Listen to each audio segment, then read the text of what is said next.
Lagi-lagi IKN lagi-lagi. Kita tak ada habis-habisnya membahas persoalan IKN ini yang memang tampak sekali bahwa ini adalah sebuah proyek ambisius dan proyek politis pribadinya Pak Jokowi, bukan demi bangsa dan negara.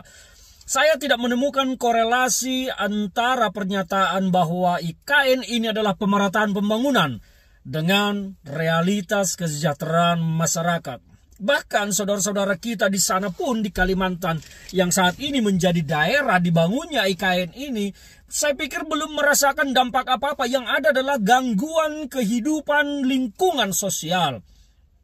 Saya melihat itu yang terjadi karena ini adalah sebuah dataran hutan yang kemudian dibelah, dikeruk, ditebangi pohonnya untuk membangun sebuah bangunan-bangunan yang direncanakan menjadi kantor presiden, menjadi istana presiden.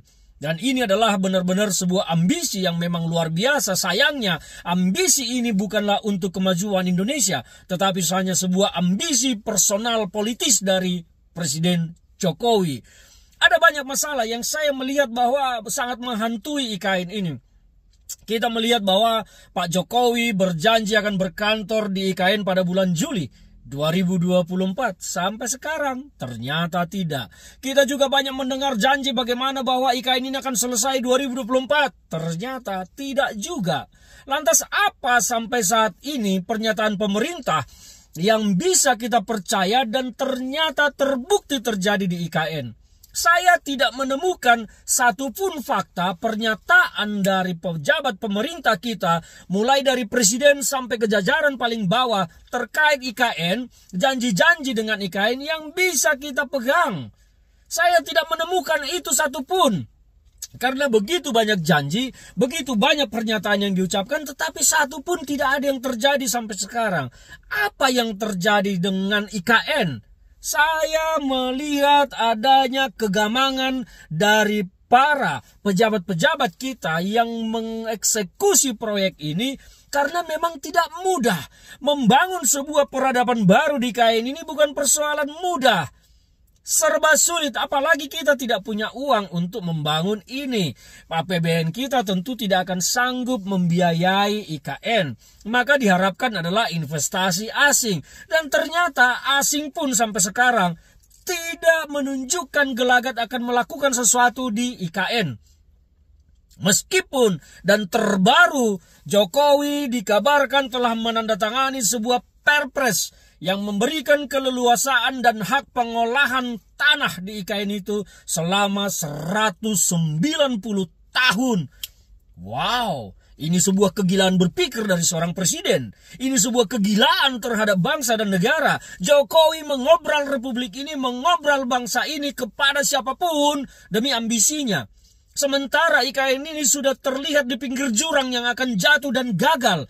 Tapi Jokowi membuat aturan yang melegalkan pengelolaan hak tanah di sana selama 190 tahun.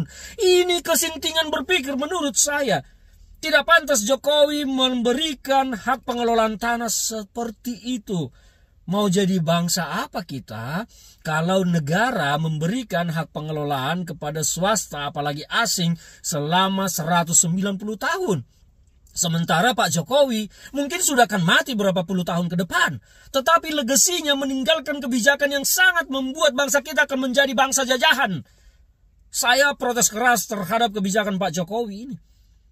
Kenapa harus memberikan pengelolaan sampai 190 tahun?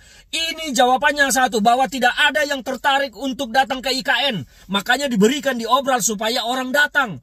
Mungkin saja orang akan datang hanya untuk berpikir menguasai lahan tersebut di sana, tetapi tidak untuk membangun.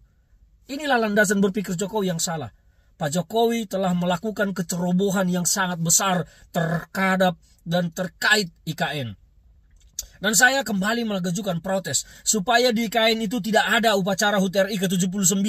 Jangan rayakan kemerdekaan Indonesia yang besar, yang luar biasa ini di sebuah tempat yang gagal.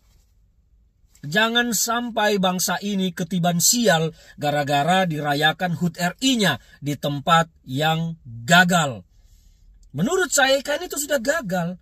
Gagalnya di mana? Karena banyak janji-janji yang tidak terjadi sampai sekarang. Salah satunya, Jokowi akan berkantor di IKN Juli 2024. Faktanya, nonsen. Gagal. Jadi jangan bawa kegagalan Jokowi menjadi kegagalan bangsa Indonesia. Bangsa ini terlalu besar untuk seorang Jokowi. Bangsa ini terlalu hebat untuk seorang Jokowi. Jadi jangan dibawa-bawa kesialan itu, kesialan kebijakan Jokowi itu menjadi kesialan bangsa Indonesia. Saya sebagai rakyat tidak setuju dengan apapun yang dilakukan oleh Jokowi terhadap IKN. Kalau bicara pemerataan, maka kita bisa membangun banyak kabupaten di seluruh Indonesia ini dengan menggunakan APBN atau menggunakan dana swasta investasi untuk mencerdaskan bangsa. Karena dengan kecerdasan itulah maka kesejahteraan rakyat akan meningkat. Saya berharap kita tidak salah dan tidak sesat berpikir tentang cara memajukan bangsa. Dan terutama ini pesan saya kepada Pak Prabowo Subianto yang akan menjabat presiden ke depan. Pak Prabowo, lupakan IKN. Fokuslah kepada kesejahteraan rakyat Indonesia dan membangun secara merata seluruh Indonesia. Fokus kepada membenahi sumber pendapatan Indonesia dari hulunya. Jangan hanya fokus kepada hal-hal yang lain. Benahi sektor pendapatan negara dan benahilah cara berpikir kita membangun bangsa ini ke depan supaya tidak tersesat kembali seperti tersesatnya kita di era Pak Jokowi.